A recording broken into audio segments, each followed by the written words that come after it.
Oke, untuk pemberitahuan bahwa yang dicetak tebal adalah materi yang nanti bisa keluar di esai. Jadi pilihan gandanya ada 50, lalu kemudian esainya ada 3. Tidak menutup kemungkinan juga yang dicetak tebal ada di dalam pilihan ganda. Yang jelas semuanya sudah ini tercantum ya. Kita bahas satu-satu dulu nih ya. Kita mulai dari bahasan nomor 1 sampai 11. Kalau kalian perhatikan, nomor 1 sampai 11 ini, nomor 1 sampai 11 ini adalah bahasan untuk kelas 10. Ya. Saya bahas satu-satu dulu nih. Ya. Ada yang masih ingat tentang tingkat organisasi kehidupan? Pada lupa ya. Ini pelajaran kelas 10, tingkat organisasi kehidupan itu. Kalau kalian masih ingat, tingkat organisasi kehidupan itu mulai dari yang paling sederhana, yaitu tingkatan molekul. Ya, kalau masih ingat molekul. Molekul nanti bergabung membentuk yang namanya sel. Kemudian sel bergabung membentuk yang namanya jaringan. Jaringan membentuk yang namanya apa? Ada yang tahu? Organisme. Organ dulu. Lalu organ ke sistem organ. Ya. Dari sistem organ baru organisme. Khususnya organisme yang multiseluler. Kalau organisme yang uniseluler berarti dia masuknya hanya tingkatan sel saja. Lalu organisme yang sejenis atau satu spesies dalam waktu dan tempat yang sama kita namakan sebagai populasi. Populasi yang berbeda berada di dalam area yang sama disebut komunitas. Ya. Saya ada di sekolah bersama rekan kerja saya. Nah, ini berarti populasi manusia gitu ya. Kemudian komunitas berinteraksi dengan lingkungannya ataupun dengan sesama anggota komunitasnya nanti membentuk apa nih? Dari Ekosistem. ekosistem. Kemudian ekosistem membentuk bioma yang cakupannya lebih luas. Lalu dari bioma mencakup biosfer atau lapisan kehidupan yang ada di planet bumi kita. Biosfer ini harus didukung oleh atmosfer tentunya. Atmosfer kita itu merupakan atmosfer yang tentunya dapat mendukung kehidupan manusia di bumi. Itu yang materi yang nomor 1 atau poin pertama. Sementara poin kedua nih, ya poin kedua. Poin kedua ini mengenai cabang-cabang ilmu biologi. Tentunya ada banyak sekali. Saya sebutkan contohnya ya, walaupun tidak semua. Ada yang tahu morfologi? Apa tuh? Nah, apa tuh? Morfologi. Ya, bentuk luar. Tentang bentuk luar kajiannya. Ataupun apa yang dipelajari mengenai bentuk luar tubuh. Baik itu hewan maupun tumbuhan. Kalau anatomi? Manusia. Tidak hanya manusia saja, kadang hewan juga bisa. Tetapi secara spesifik, ini struktur dalam. Struktur tubuh bagian dalam. Bagaimana lambung bentuknya, itu anatomi. Lalu fisiologi. Nah itu enggak? Bukan tentang fisik. Nah apa? Fungsi tubuh. Ya, fungsi ataupun proses. Ya. Tentang fungsi proses yang terjadi di dalam tubuh kita. Bagaimana kita bisa mendengar, itu termasuk fisiologi. Ya. Lalu kalau kita kaitkan dengan objek, misalnya ya, ada zoologi. Tentang apa nih zoologi? Hewan. Zoo. Betul, tentang hewan. Ya. Jadi objek kajiannya adalah hewan. Lalu ada botani. Apa tuh botani? Tumbuhan. Tumbuhan, betul ya. Lalu ada malakologi. Nah, ini lebih susah lagi nih. Siput kata Pak. Malakologi itu tentang siput ya. Tentang siput atau moluska. Kemudian ornito, ada yang tahu? Ornito, Burung. betul. Kita bisa nyebutnya sebagai unggas saja ya. Unggas. Unggas atau avian disebutnya kalau dalam bahasa luar. Lalu ada juga apa ya? Ini mikrobiologi, tentang apa tuh? Mikroorganisme. Betul ya. Mikroorganisme organisme. Lalu kalau objeknya ini virus deh, disebutnya apa virus? Yang dikaji Virologi. virologi. Ini yang dikajinya virus. Kalau apa lagi ya? Ini entomologi. Apa? Ada yang tahu? Entomologi. Tentang apa coba? Serangga. Betul, Vienna ya, serangga. Betul.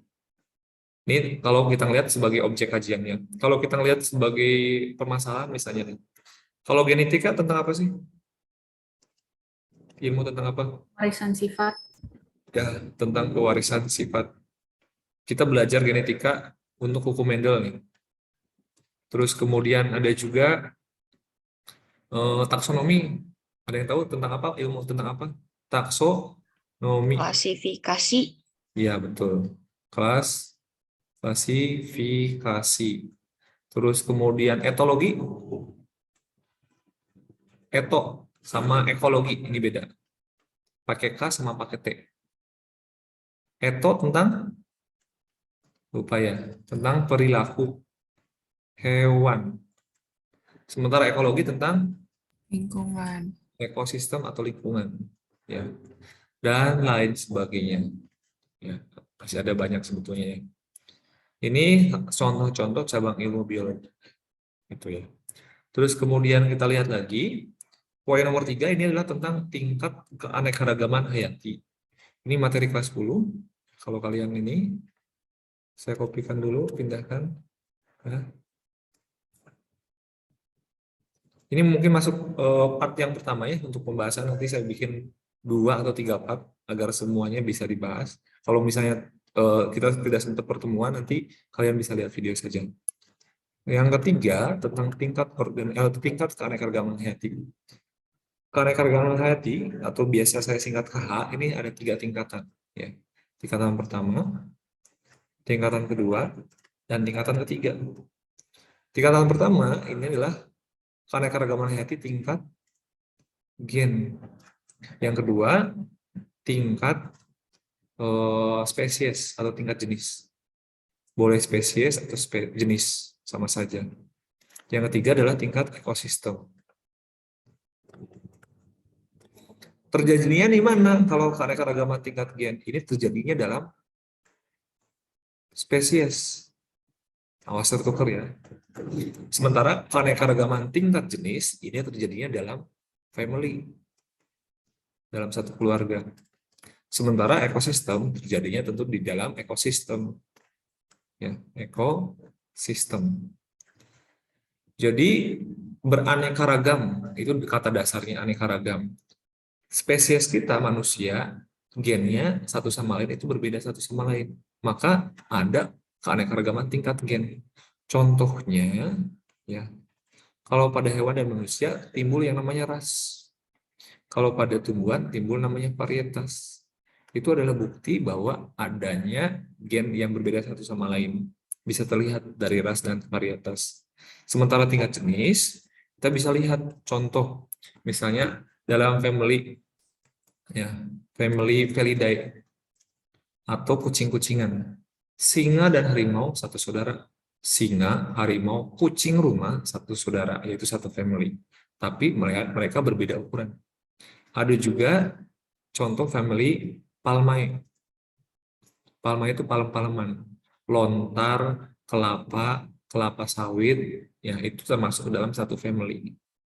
Ya, itu contohnya. Sementara ekosistem, ya, kita bisa melihat berbagai macam jenis ekosistem. Misalnya ekosistem terumbu karang, ya.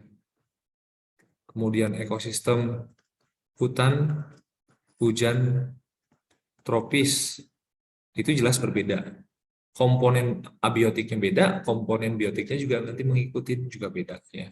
Ini tingkat keanekaragaman hayati, contohnya. Ya. Lalu poin yang keempat, kita lihat lagi ya, tentang klasifikasi makhluk hidup. Saya kopikan dulu. Klasifikasi makhluk hidup ini bisa menggunakan sistem 5 kingdom, ya, kingdom, atau bisa menggunakan sistem 6 kingdom. Perbedaannya di mana? Perbedaannya saya tuliskan ini satu aja deh, sistem 6 kingdom dulu. Ya biar beda, biar ketahuan bedanya. Sistem klasifikasi 6 kingdom membagi makhluk hidup menjadi 6 kingdom yang berbeda. 2, 3, 4, 5, 6. Kingdom pertama namanya Archaebacteria. Ya. Archaea. Yang kedua namanya Eubacteria. Yang ketiga namanya Protista. Ya. Keempat itu adalah fungi. Yang kelima adalah plantae. Dan yang keenam adalah animalia. Ya. Sistem klasifikasi 5 kingdom itu menyatukan Archaea dan Eubacteria ke dalam kingdom Monera. Jadinya 5. 1, 2, 3, 4, 5. Kalau sistem klasifikasi 5 kingdom. Kalau 6, Monera ini jadi 2, yaitu Archaebacteria sama Eubacteria. Masing-masing kingdom itu punya cirinya masing-masing atau spesifik. Animalia dengan anggotanya, plantae dengan anggotanya, fungi dengan anggotanya. Ini termasuk kajian yang cukup luas ya untuk klasifikasi makhluk hidup. Yang jelas, biasanya ataupun hal yang perlu diperhatikan ataupun yang jadi bahasan inti dalam klasifikasi makhluk hidup, biasanya kita harus memahami mengenai ciri. Ya, baik itu ciri yang umum maupun ciri yang spesifik atau khusus. Ada yang bisa membedakan antara animalia dan plantae dan lain sebagainya. Kalau kita melihat, saya pakai warna oranye. Ya, ini dulu deh, pakai nomor 1, nomor 2, nomor 3, nomor 4, nomor 5, dan nomor 6. Kalau melihat dari jenis selnya, ya, kita lihat salah satunya aja, jenis sel. Ini ada yang prokaryotik sama eukaryotik. Yang pro cuma nomor 1 dan nomor 2 saja. Sementara yang U itu ada nomor 3, nomor 4, nomor 5, dan nomor 6. Terus kemudian dilihat dari dimiliki atau tidaknya dinding sel. Ya. Ada yang punya, ada yang tidak. Yang punya, nomor 1 punya, nomor 2 punya, nomor 3, saya kasih nomor 3 itu saya kasih warna orange, karena tidak semuanya punya dinding sel. Ya. Kemudian nomor 4 sudah jelas punya dinding sel, nomor 5 juga jelas punya. Sementara yang tidak punya dinding sel adalah nomor 6. Dan ciri-ciri lainnya. Yaitu mengenai klasifikasi makhluk hidup. Saya sebutkan contohnya.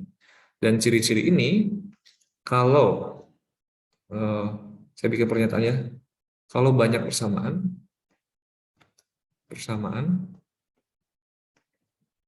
maka berkerabat dekat. Ya. Kalau sedikit persamaan atau banyak perbedaan, berkerabat jauh. Arti hubungannya kekerabatannya lebih jauh. Kita satu sama lain itu punya ciri yang banyak sama. Berarti kita satu spesies. Artinya kekerabatan kita dekat. Kita dengan simpanse punya ciri yang banyak yang sama. Berarti kita sama simpanse berkerabat dekat. Tapi kalau kita sama spons jauh, karena cirinya juga jauh sekali. Itu yang nomor 4, yaitu klasifikasi. Oke, next ya. Bapak mau nanya, Pak. Gimana, Viana? Ini nanti dibagiin nggak SS-annya? Screenshotnya saya bagikan. Oke, Pak. Terima kasih. Nah, oke. Screenshot saya bagikan, terus kemudian link videonya juga saya bagikan, biar kalian bisa memahami. Ini untuk part pertama ya, karena waktu kita cuma sampai jam 8.40. Nomor 5, struktur tubuh virus. Ini juga sama. Struktur virus kelas 10, dia kalau kita ngelihat virus cuma punya bahkan cuma 2 bagian inti doang ya. Jadi bagian pertama itu ya adalah materi genetik ya. Materi genetik. Bagian yang kedua adalah kapsid. Kapsid atau selubung protein. Dan yang bagian ketiga, tidak semua virus memilikinya, disebutnya amplop. Amplop ini dibuat dari lemak atau lipid. Ya. Ini struktur tubuh virus, kurang lebihnya yang paling banyak dimiliki adalah A dan B. Ketika digambarkan, ya, ada selubung protein, ini, selubung protein seperti ini. Kemudian di dalamnya ada materi genetik. Materi genetiknya bisa berupa DNA, bisa berupa RNA, tergantung jenis virusnya. Dan selubung protein ini, dia tersusun atas bagian yang lebih kecil, yang disebut sebagai kapsomer. Kapsomer ini adalah monomer dari kapsid. Ya. Ini yang saya garis ini adalah kapsomer. Sementara kesemuanya, ya, jamaknya, kumpulan dari kapsomer adalah kapsid. Sementara bagian luarnya, ini beberapa virus memiliki amplop. Ya, amplop. Atau lipid tadi, amplop. Amplop. Ini struktur tubuh virus kurang lebih seperti ini. Mau bentuk virus gimana pun, bentuknya rata-rata punya komponen seperti ini. Ya, itu struktur tubuh virus. Oke, next. Kita masuk ke bahasan yang nomor 6, yaitu klasifikasi protozoa. Ya. Klasifikasi protozoa. Protozoa itu dibagi menjadi 4 filum. Ya. Dibagi jadi 4 filum. Lalu apa dasarnya? Kenapa sampai dibagi jadi 4 filum? Dasarnya berupa alat gerak yang dimiliki. Alat gerak yang dimiliki. Jadi masing-masing protozoa atau masing-masing filum itu punya alat gerak yang berbeda satu sama lain. Kelompok yang pertama, ya, ada yang namanya rhizopoda. Rhizopoda. Ya, kelompok kedua namanya flagellata. Flagellata. Kelompok ketiga namanya ciliata. Kelompok 4 namanya sporozoa. Sporozoa. Ya. Rhizopoda, ini alat geraknya. Alat gerak itu berupa kaki semu. Kaki semu. Kalau dalam bahasa luar disebutnya pseudo. Pseudo itu semu. Podia atau poda. Poda itu kaki. Flagellata alat geraknya flagel. Ciliata alat geraknya cilia atau rambut getar. Flagel itu bulu cambuk. Bulu cambuk ukurannya lebih panjang. Cilia itu rambut getar. Ukurannya lebih pendek. Getar. Sporozoa tidak punya alat gerak. Tidak punya. Itu dasarnya. Jadi kalau kita gambarkan si rhizopoda ini, nah, contohnya amuba nih, bentuknya seperti ini. Ya, dengan inti sel di tengah. Flagellata bentuknya bisa seperti ini. Dengan dimiliki flagel di ujungnya. Sementara ciliata, ya, ada yang bentuknya seperti kacang ataupun seperti apa? Senal capit. Terus kemudian pinggir-pinggirnya ada silianya. Ya, silia. Sementara sporozoa tidak punya alat gerak. Contohnya yang menyebabkan penyakit tokso, ya, toksoplasma. Ya, ini klasifikasi protozoa secara singkat. Oke. Next lagi, ya. Next lagi ini adalah bahasan keuntungan dan kerugian fungi. Itu. Keuntungan dan kerugian fungi kita bisa kelompokkan ya. Yang pertama keuntungan dulu nih. keuntungan. Dia bisa berperan sebagai agen biotek atau bisa berperan juga sebagai bahan makanan. Ya. Kemarin sempat dibahas tentang biotek ya. Beberapa jamur yang menguntungkan yang bisa membantu mengolah bahan baku menjadi produk lain. Itu contohnya ada kelompok Rhizopus, ya. Rhizopus oryzae, kemudian Rhizopus stolonifer, ya. Kemudian Rhizopus oligosporus. Ini O-nya kecil. Oligosporus itu contoh dari jamur yang dapat membuat tape. Termasuk juga ini Saccharomyces. Ada Saccharomyces cerevisiae. Ini untuk membuat tape, roti, bir, dan anggur. Sementara untuk bahan makanan, kita bisa tahu ada yang namanya Pleurotus sp. Pleurotus itu jamur tiram, atau kita nyebutnya sebagai apa ya? Yang biasa dibuat jamur crispy itu jamur Pleurotus. Kemudian ada juga Auricularia, ya.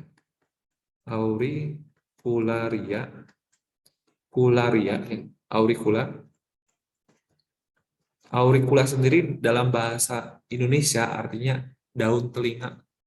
Ya, auricula berarti jamur apa nih? Jamur telinga ada nggak? Nama lain telinga apa?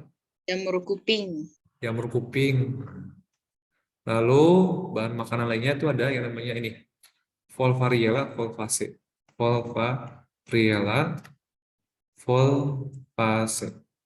Volvariella ini jamur merah, ya, yang bentuknya kayak kapsul dan lain sebagainya. Yang jelas, kalau agen biotek ini mengubah bahan baku menjadi bahan baru, ya, atau produk, sementara kalau bahan makanan kita langsung bisa mengkonsumsinya. Kita nggak mungkin mengkonsumsi ragi dalam bentuk mentahan, tetapi kita butuh bahan baku kedelai agar kedelai oleh si ragi tersebut itu nanti akan saling disusun, kemudian membentuk yang namanya tempe. Itu agen biotek keuntungannya. Termasuk juga agen biotek lain untuk membuat antibiotik. Contohnya penicillin, penicillium, ya, penicillin antibiotiknya. Penicillium, ya, notatum. Ini untuk membuat antibiotik penicillin. Lalu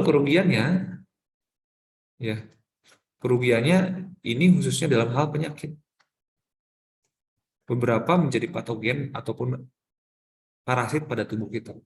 Ada Tinea versicolor. Ini menyebabkan penyakit panu, ya. Kemudian ada juga ini apa namanya itu jamur apa ya namanya itu, saya lupa lagi namanya. Ini Epidermophyton flucosum. Epidermophyton flucosum. Ini penyebab penyakit kaki atlet. Kita bisa samakan ini deh, kutu air ya kurang lebihnya. Terus dan lain sebagainya dan lain-lain. Jadi keuntungan dan kerugian. Kemudian next ke bagian ataupun bahasa nomor 8 mengenai klasifikasi pelantai. Ngomongin klasifikasi pelantai berarti kita harus tahu anggota kelompoknya beserta cirinya masing-masing. Klasifikasi pelantai, ya, kingdom pelantai ini dibagi menjadi dua kelompok besar, ya. Dua kelompok besar yaitu ataupun tiga kelompok besar, ya. Kita nyebutnya. Yang pertama itu ada Bryophyta atau lumut. Kemudian yang kedua ada Pteridophyta atau paku. Kemudian yang ketiga, yang paling modern, yang paling kompleks strukturnya spermatopita atau tumbuhan biji. Ya. Kalau kita lihat cirinya dulu nih, lumut, paku, ini pakai spora. Ya, perkembangbiakannya pakai spora. Kalau tumbuhan biji, ya dia pakai biji. Gitu. Dilihat dari ada tidaknya pembuluh, ya. Kalau yang paku tidak ada pembuluh. Sementara kalau tumbuhan Pteridophyta itu sudah punya pembuluh. Ya, ini sudah punya pembuluh. Transparan. Sudah punya pembuluh. Terus kemudian spermatophyta juga sudah punya pembuluh. Bedanya di situ. Artinya pembuluh itu yang ada xilem dan floemnya nih.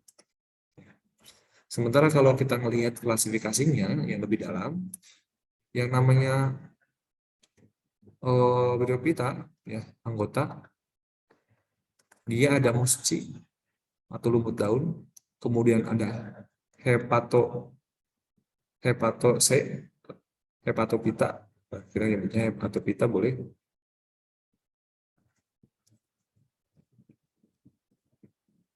Hepatophyta ataupun hepatose. Kemudian antoserote atau lumut tanduk. Lumut hati sama lumut tanduk. Sementara kalau Pteridophyta, anggotanya ada Psilophyta atau paku purba, ada apa namanya itu, Pterophyta, ya, atau paku modern, ya. Kemudian dari apa dua laginya tuh ya, Psilophyta, Pterophyta sama Spenophyta, ya. Spenophyta atau paku ekor kuda, dan yang terakhir ada Lycopodophyta atau paku kawan. Sementara kalau Spermatophyta, anggota yang paling umum itu ada yang namanya Gymnospermae, dan Angiospermae. Gymnos, ya, itu tumbuhan berbiji terbuka. Kemudian angios, tumbuhan berbiji tutup. Ya. Yang gymnos itu ada anggota Gnetophyta, ya. Terus kemudian tumbuhan berdaun jarum, apa namanya itu, Coniferophyta, ya. Contohnya kayak Pinus, Coniferophyta. Terus kemudian Gneto, satu lagi yang apa namanya itu, tumbuhan apa ya, saya jadi lupa. Gnetophyta, Coniferophyta, Ginkgophyta, ya, Ginkgophyta, sama satu lagi itu apa ya namanya itu, pakis, saya lupa pakis. Sementara Angiospermae itu ada monokotil dan ada di kotil, yaitu. Ya, ini contohnya ya. Ini satu lagi tuh, bentar saya mikir dulu. Terus kemudian nomor berapa? Nomor 9. Nomor 9, filum pada animalia dan ciri-cirinya. Ini ada 10 filum. 10 filum. Dulu pernah presentasi. Filum yang pertama namanya Porifera. Ciri utamanya ya disebutnya hewan berpori. Berarti dia punya pori-pori. Kemudian yang B adalah Cnidaria. Kemudian yang C, biar satu sama ini, Stenopora. Bedanya, ini ubur-ubur sisir ya, kalau kalian dengar. Ubur-ubur sisir. Kalau Cnidaria, tidak hanya ubur-ubur saja, tapi ada fase polip dan medusa. Sehingga bedanya sama Stenopora, itu kalau Stenopora itu ubur-ubur doang, ataupun fase medusa doang. Dulu, ini digabungkan ke dalam kelompok Coelenterata. Dulu. Kemudian yang D, ada cacing pipih, Platyhelminthes. Kenapa disebutnya cacing pipih? Karena punya ciri ya pipih.